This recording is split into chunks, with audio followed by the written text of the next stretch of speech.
कर इसकी हिफाजत हमने की है। इस तिरंगे को हमेशा दिल में बसाए रखना। आदरणीय अध्यक्ष महोदय, निर्णायक मंडल एवं मेरे प्रबुद्ध श्रोतागण, मैं इंस्पेक्टर जीडी राजप्रकाश मिश्रा, भारत तिब्बत सीमा पुलिस बल की तरफ से आज के वाद विवाद प्रतियोगिता का विषय मानव अधिकारों का अनुपालन करते हुए देश में आतंकवाद और उग्रवाद से प्रभावी तरीके से निपटा जा सकता है कि विपक्ष में अपना विचार रखना चाहूंगा। महोदय, बात चाहे सीमा सुरक्षा की हो या देश की आंतरिक सुरक्षा की हो, हमारे सुरक्षा बल अपने कर्तव्यों का निर्वहन काफी अच्छे तरीके से कर रहे हैं, परंतु कभी कभी हालात और परिस्थितियां इतनी खराब हो जाती है जब हमें राष्ट्र सुरक्षा में या आत्मरक्षा में कठोर कदम उठाने पड़ते हैं। जब हमारा सामना इन उग्रवादियों और आतंकवादियों से होता है तो ये हमारा स्वागत किसी फूलों के हार से नहीं, बल्कि हमारा स्वागत करते हैं गोलियों की बौछार से और अत्याधुनिक हथियारों से।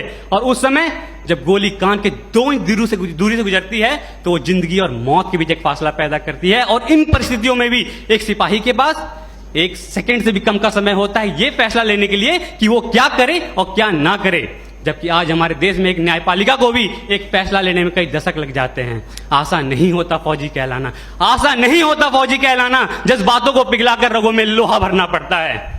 जम्मू कश्मीर में हमारे 5,500 से अधिक जवान शहादत को प्राप्त हो चुके हैं, तो वही नक्सल प्रभावित क्षेत्रों में 3,000 से अधिक जवान शहादत को प्राप्त हो चुके हैं। हमें सीख लेनी चाहिए श्रीलंका सरकार से, जिन्होंने अपनी सेना को खुली छूट दी और लिट्टे जैसे आतंकवादी संगठन पर उन्होंने काबू पाया। तो हमें सीख लेनी चाहिए अमेरिका सरकार से भी, जिन्होंने अफगानिस्तान, इराक और सीरिया जैसे देश में भी आतंकवाद को खत्म करने की एक पहल की और उन्हें काफी हद तक सफलता भी मिली। जबकि हमारे देश में एक अधिकारी द्वारा जब एक पत्थरबाज को गाड़ी से बांधकर अपनी टीम को सुरक्षित बचाया जाता है तो लोग उस पत्थरबाज के मानवाधिकार की हनन की बात करते हैं। तो मैं आपको बताना चाहता हूं, अगर 10 व्यक्तियों की जान को बचाने के लिए एक व्यक्ति के मानवाधिकार का हनन कुछ समय के लिए हो भी जाए तो ये किसी भी सैद्धांतिक धरातल पर गलत नहीं है। आज लोहे का स्वाद लोहार से नहीं बल्कि उस घोड़े से पूछना चाहिए जिसके मुंह में लगाम लगी होती है। 1958 में हमारे देश में अस्फा जैसे कठोर कानून लाए गए और पूर्वोत्तर के राज्यों में जहां पर उग्रवाद अपनी चरम सीमा पर था उसे खत्म करने के लिए वहां लागू किया गया। और उसकी सफलता को देखते हुए 1990 में इसे जम्मू कश्मीर में भी लागू किया गया, जो आज भी आतंकवाद का कमर तोड़ने का काम कर रहा है। और इसे हटाने के लिए अलगाववादी नेता अपना राग अलापे रहते हैं। तो पंजाब क्षेत्र में भी जब आतंकवाद अपनी चरम सीमा पर था तो हमारे सुरक्षा बलों द्वारा और सरकार द्वारा कठोर कदम उठाए गए और वहां से भी आतंकवाद को जड़ से खत्म किया गया। हमारे महान अर्थशास्त्री चाणक्य ने भी कहा है कि अगर राष्ट्र की सुरक्षा के लिए हमें साम दाम दंड भेद की नीति अपनानी पड़े तो उसे अपनानी चाहिए। और महाभारत में भी जब अर्जुन ने अपने सगे संबंधियों को सामने देखते हुए शस्त्र को नीचे कर दिया था तो भगवान श्री कृष्ण ने उन्हें प्रेरित करते हुए कहा था कि हे पार्थ, अपना शस्त्र उठाओ और कर्म करो। आज मानवाधिकार की बेड़ियों में बंधे होने के कारण हमारे सुरक्षा बलों को आतंकवाद और उग्रवाद से निपटने में काफी परेशानियों का सामना करना पड़ता है। और इसका फायदा हमारा पड़ोसी मुल्क मानवाधिकार को एक हथियार की तरह इस्तेमाल करके करता है, जिससे हमारे जवानों का मनोबल टूटता है। आज हमारे देश में कुछ क्षेत्र ऐसे भी हैं, अगर वहां पे कठोरता से कदम ना उठाए जाए तो उस क्षेत्र को हमारे देश से अलग होते समय नहीं लगेगा।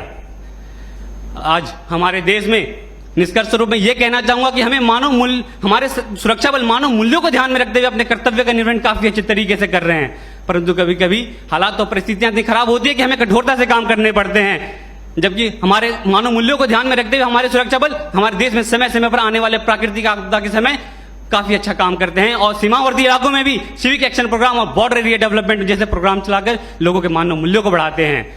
और हमारे देश में हमारे आज अजमल कसाब जैसा आतंकवादी, इनका कोई जाति, धर्म, मजहब, नाम पहचान न होने के कारण आसानी से देश में घुस आते हैं और मुंबई हमले को अंजाम देते हैं, जिसमें हमारे देश के 166 निर्दोष व्यक्ति मारे जाते हैं। तो वे आदिल अहमद डार जैसे आतंकवादी पुलवामा हमले को अंजाम देते हैं आम जनता के बीच में छुप कर रहते हुए, और हमारे सीआरपीएफ के 44 जवान शहादत को प्राप्त हो जाते हैं। तो अब इनको इन्हीं की भाषा में मुंह तोड़ जवाब देते हुए हमारे सुरक्षा बलों ने पठानकोट, बालाकोट, उरी जैसे सर्जिकल स्ट्राइक भी किया और आतंकवाद को जड़ से खत्म करने का भी काम कर रहे हैं। और अंत में निष्कर्ष रूप में यही कहना चाहूंगा एक फौजी के तर्ज में कि कभी ठंड में ठिठुर कर देख लेना, कभी ठंड में ठिठुर कर देख लेना, कभी तपती धूप में जलकर देख लेना कैसे होती है हिफाजत मुल्क की, कभी वर्दी पहनकर देख लेना। जय हिंद, जय भारत।